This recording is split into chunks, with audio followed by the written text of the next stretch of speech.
Ghost Coat Magazine welcomes in our friend Elias Soriano of Nonpoint. How are you doing, buddy? How you doing, Keith? Good to see you. I'm great. Good to see you too, man. First things first, it's been about a year and a half since I saw you in person. Here we are, Yeah. thanks to the miracle of technology. Obviously, sincerely, this has been a rough year and a rough time for everybody, year and a half, 15 months, 16 months. I hope you, the band, all your family, friends, your people are all in one piece and good. I hope you haven't lost anybody. It's just been a tough time. Doing best we can. Just like everybody else. Right on, right on. That's just trying to keep that PMA. Yeah, right. What else can we do? Just keep that PMA. Things seem. I've been using the phrase cautiously optimistic. I like seeing these festivals get announced and shows and all this cool stuff. New music from bands I like. So Yes. This is really great, and gives some inspiration and hope. Hope is what we need. It's been in short supply. Indeed. So yeah, man, you got a lot of stuff on to chat about and unpack. Brand new single, Ruthless, that is killer. As soon as you get those like fight riff vibes, the hair stands up on your arm, and I love the song. And then you have a new record company that's launched your own label, independent label by yourselves, which is super interesting. So first things first, let's talk about the label first, like the decision to go kind of this route after over 10 years in the business. It's not a new model. It's stuff that people have done in the past. We're in the position where we can do it quickly and do it efficiently and within a budget that we can work with because of technology and relationships over 20 years, and being able to connect with people that we know and keep the train kind of going. We had the right music, we felt, and the right plan, and here we are. Right. And just to backtrack, it's 361 Degrees, right? Yes, that's 360. Yeah, 361 Degrees Records. It pays a little homage to our fan group, all things 361. Just a really amazing group of people that really did something amazing with the fan group. Yeah, awesome, man. I love that. And I know you've always had that real deep connection with the fans. And, not to cast aspersions, I feel like you guys did very well for yourselves in the major label system in terms of being a rock band in this era. You started in the era when records still sold a little physically, and now the kind of physical merch is back again, vinyl and things like that, which is crazy to me as an older guy. I grew up with vinyl and now it's back. But in a way, I think the modern successful bands only need a label. A lot of bands need a label because A, they're not experienced about managing themselves and guiding their own career. And two, they need distribution, right? That's the thing that every band kind of needs help with. So I feel like that's the thing to cross for anybody. And I wanted to hear about obviously the plan, if you can share that, what the plan is for the label for that. Without getting too boring, fans really don't,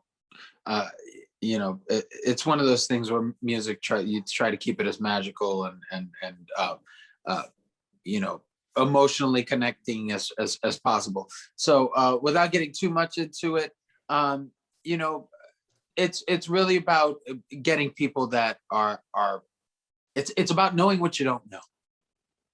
It really is. Knowing enough about what you want and knowing enough to be able to lean on professionals. I have enough tenure to know when to lean on professionals and when to, maybe try something new that I've seen over a few years, maybe not work the same way that they suggest. So, we see successes in some of it and we see failures in others. So. Nice. I know we don't want to bore people with the music business. I'm fond of saying it's the music business and not the music friendship. It is kind of a cutthroat business, and you do have to look out for yourself and lawyers and stuff like that. I think it's as cutthroat as any other business. I just feel like people have more of a personal connection to it because it's music that they love. To see it go through that kind of like struggle that other businesses kind of go through, I think that's where it kind of gets competitive. People have a different kind of connection with music than they do with like a pair of sneakers. Well, maybe not sneakers. Sneakers is a bad example. I picked a bad example. Right? Television. Okay, yeah. People love their sneakers, man. Their sneaker heads are unstoppable. Yeah, bigger lines for the new Jordans than my shows, so I can't. Yeah. Sorry to say, that's true. Fashion and stuff like that. Certain Supreme, certain labels, right? People Yeah, are insane for. good for them. I wonder with 361 if the plan is not. Do you have any plans to kind of put out other artists or support other artists? Is it just specifically for non-point family releases, basically? What people have asked, and I'll repeat the same answer. It's right now we're really focused on Nonpoint and getting our stuff out, but we are creating a team and creating a model that we will be able to repeat. So if someone feels like they like the way we kind of run the model, it's really about being specific and detailed about what we're doing on this side of the curtain. That really makes the other side of the curtain, we feel like, work within our audience base and understanding our audience. So with our understanding of a band and their audience, I feel like it could work with any band in any model. But I really don't want to put it as a complete label. It's something that we can kind of get out. We are a working label in the sense that we do have a team and we do have distribution and we do have trademarking and all of that stuff. But for us, we really want to call it a partnership. It's really a partnership with the band, because without deep understanding of band opinions, deep understanding of the audience, deep understanding of budgets and realities, I think that's what makes it all work. So I'm super stoked. Obviously cannot wait for future things. And again, we have this new single that is killer. I love the song Ruthless. It's just badass. I love it so much. Would you say that's indicative of more new music we're going to get? It's very aggro. Yeah. Side this first EP is going to give a little bit of taste of everything of what's coming. The next EP, we're shifting gears with an even sharper approach. And then the third EP is going to shift gears into, I feel like, some of our biggest songwriting that we've ever done. And then we'll culminate it all into a final body of work, I feel like. Amazing. If you can share that without giving it away too much, is the timeline into next year for all these releases, or this year? Yeah, it's definitely going to move into next year. We're seeing success at Ruthless that we honestly we'd hoped for, and we knew that it was going to have some kind of reaction, but we didn't anticipate the reaction that it's getting right now. So we're going to let Ruthless do what songs do when they get this kind of initial reaction, and as soon as fans say we really want more, we'll shift gears and get the rest of that stuff out. Give each song that same kind of love that Ruthless is getting, so that way they can really get behind the song and really enjoy the song to its fullest. Awesome. I love it. I'm so ready for more stuff like this.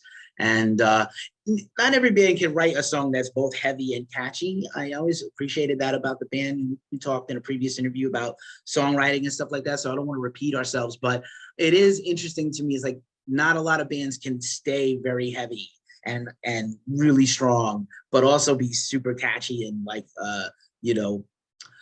pleasing on repeat listens, like have that staying power, right?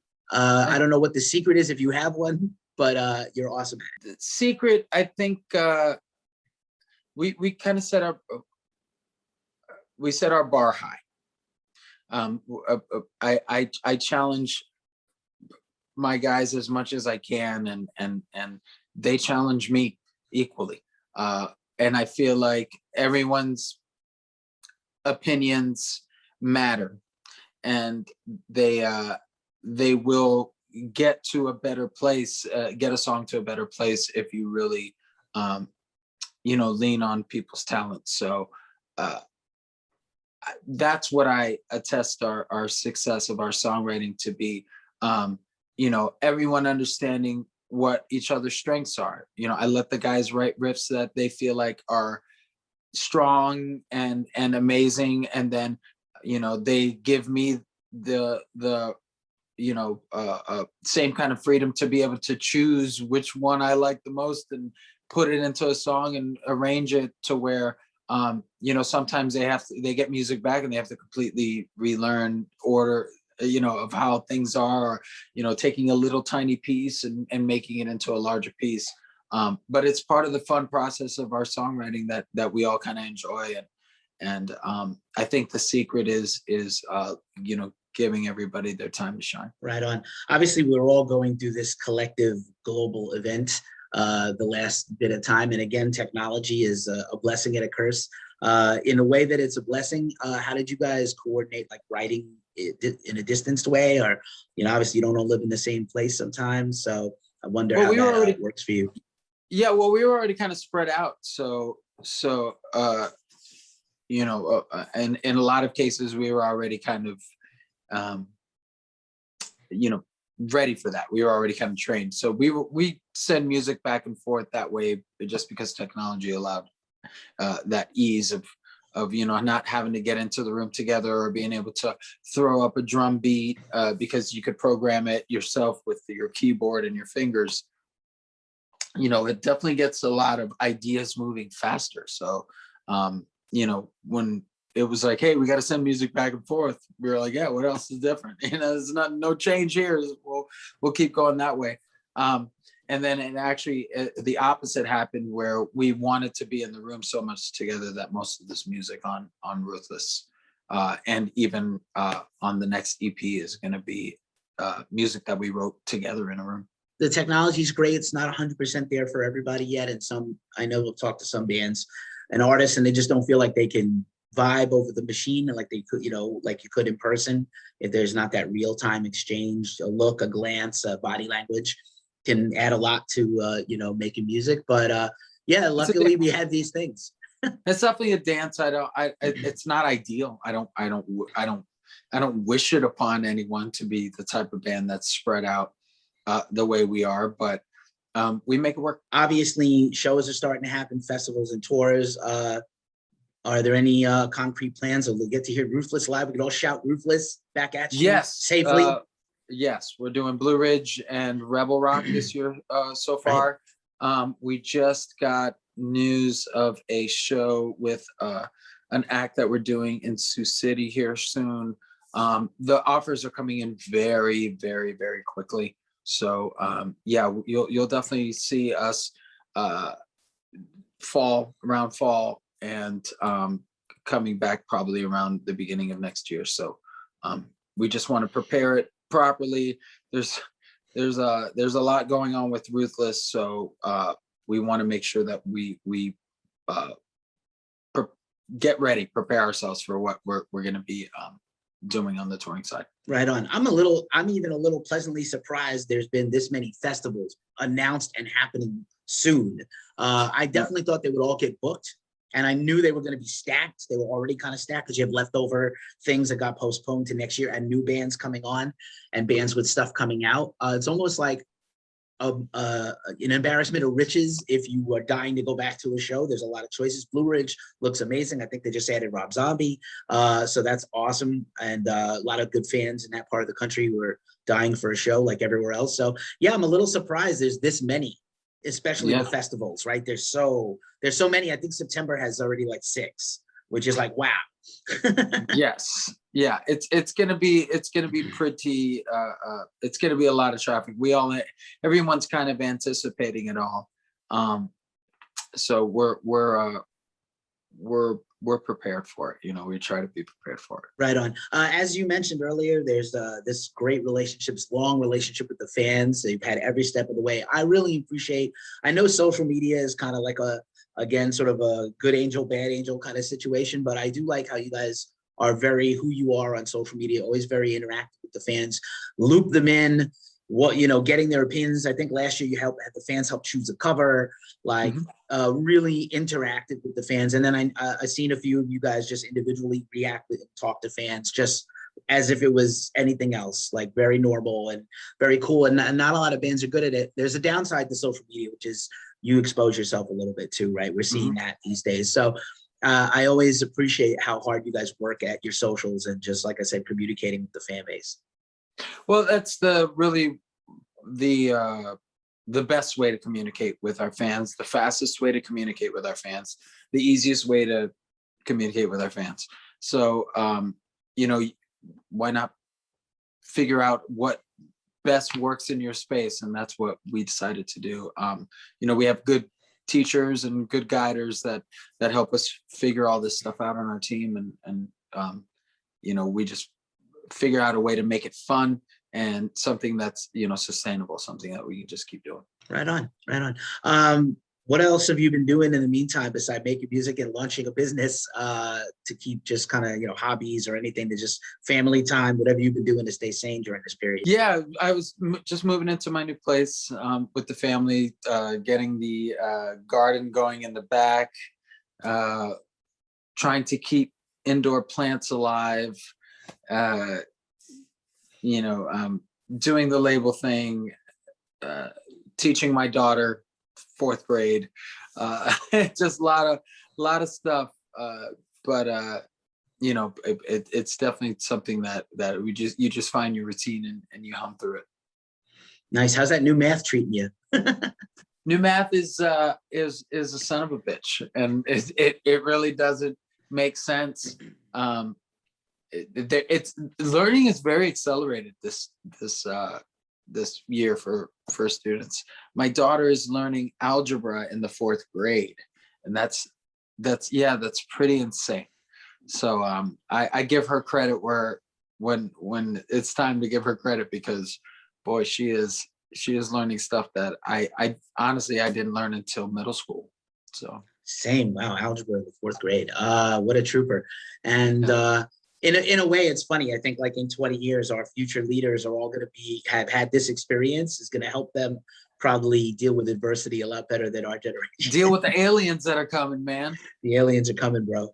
I know. Deal with all the aliens that are They're coming. not coming to shake hands and give us medicine. They're definitely coming to take over and listen, kick ass and take names. If they're on TMZ, you know what's up. The government knows that there's aliens. They actually believe, you know, it was kind of funny. I was joking. I was like, remember like a year and a half ago when our biggest thing was like Area 51? Yeah. And now it's like, oh, you know, we have real life problems. Yes. You know, I feel like, you know, again, it's so strange. I feel like on one hand, our parents and grandparents' generations had it much tougher, and we have a lot of conveniences that have maybe made us a little soft. But on the other hand, these things have been, like I said, very lucky to be able to, you know, talk to artists and still do what I do on a daily basis and keep working. I've been very lucky. I know a lot of people who lost a lot of work as a result of this thing, as we all did a little bit. And again, loss of income. I'm sure this last period of time was your longest stretch, the whole band's longest stretch without a show. You are correct. You are correct. So, you know, same goes for a lot of our crew and a lot of the venues, you know, not being able to put on a show for that long. So, you know, we're all in it. Indeed. And I would say, again, just owing back to the fact that you guys have been so successful on streaming, I think I know financially, maybe it's not equitable the same way. I know, like in most cases, bands make the most money selling a shirt at a show, giving a record to somebody, signing an autograph, doing the VIP. I hope we get all that stuff back, you know, safe and securely. I think, you know, again, people love meeting you guys, and you guys have always been very accessible and approachable and fan friendly. And I hope that can stay. I know some bands are like, yeah, no more meet and greets. I don't want to touch anybody. Everybody's different. I hear that. I honestly, man, you just really put it in my head about that. It's something that it's unfortunate. We're going to have to evolve. But, you know, we connect with our fans, and that's kind of what we do. So we'll figure something out. Right on. And I think I personally, I got vaccinated and I'm super happy about it. It was no big deal. I got it. It hurt a little bit, and that was it. I'm a big boy, and this is life. You know, our parents and grandparents got, you know, they didn't have polio. Good thing there's no more polio anymore. Yes, exactly. You know, because like there was a vaccine for it, and a lot of people lived, and not that many people suffered. So as much as they did before. So, you know, these things happen. I'm good with getting, you know, either people having proof of vaccination, vaccine passports, whatever. Even, you know, if that's a requirement for bands, fans, whatever, I want to go back to shows. I miss shows so much. Yeah, I know. We're all basically vaccinated. I'm just literally days away from being 2 weeks out for my second shot. So I'm same thing. I just want to get back to it. Yeah, man, that's it. And it's not, nobody's impinging on anyone's freedoms, yo. This is safety. This is it's a public safety issue. It's not your Yes. freaking personal freedom, everybody. Yeah. Calm down. Yeah. It's funny that the people who bitch about their freedom the most don't seem to very well understand what their freedom is. Yeah. And also too, a lot of the people that were like, hey, don't worry, it's no big deal. There'll be a vaccine soon. Now all of a sudden don't want to take the damn vaccine. It's like, let's make up our minds, people. They were mad there was no vaccine, then there was a vaccine. Then there wasn't enough vaccines, then there was enough vaccines. I have no money and no job. Oh, I got money to get by from the government. I'm mad at the money I got from the government. Everybody, take a step back, breathe. It's going to be okay. We're going to get through this. Love thy neighbor. Love thy neighbor. Yeah, man. Let's just be good to each other. Like, right. That's basic human kindness, and empathy is the thing. I think that let's talk about this for one quick second. I feel like empathy is the one thing about social media, digital media, and phones and all those things. We're losing our empathy as a group, humanity, right? And so I feel like we put that energy out there to just be more kind and good. It's gonna work. It's hard to pick up undertones in the digital world, so it has its reasons. So, we do our best to make our words match what our hearts are. Right on. And a lot of people, there's no Twitter, there's no no face-to-face anything. So or even like really hot trendy things like Clubhouse, it's still audio and no visual. So some cues of communication are lost, and people feel very powerful behind a keyboard. Have you had a lot of problems with trolls and having to like bat down trolly people or fans? I try not to give a lot of energy to that. I don't creep through my comments in that way. I look for positive, funny stuff that makes my day better, and I leave the trolls. The fans really take care of the trolls. If you don't have to really do anything. Again, you don't want to feed any kind of energy to that kind of stuff, because at the end of the day, it really doesn't wake me up in the morning or keep me up at night. Word. I have to quote the great Ice-T, who is a legend on Twitter at Final Level, and he's like, yeah, I don't even have to do anything. My fans will take care of y'all if you don't like me. I love it so much. Yeah. He's so good. Actually, it was like the very last thing I did before the pandemic. I got to hang out with Ice-T at the Body Count listening party. And my profile picture is like me with my arm around him. And I talked about rap with him and old school stuff. And I was like, from Compton to the Bronx, here's a connection from, I've been listening to that guy since like, the mid 80s. He's a new Jack Hustler. For real. Elias, man, it's so good to see you and so great to hear from you about all these new things, new music, these new endeavors. Congratulations to the band, continued success. I would love to catch up with you down the road when we got some of this new music out to unpack, or another guy in the band. I've talked to Robb before too. So man, just keep your head up. I appreciate you so much for sharing your time with Ghost Call, and please be safe out there. Thank you. We'll have definitely more to talk about. We got the video coming and more music coming. So we'll talk soon.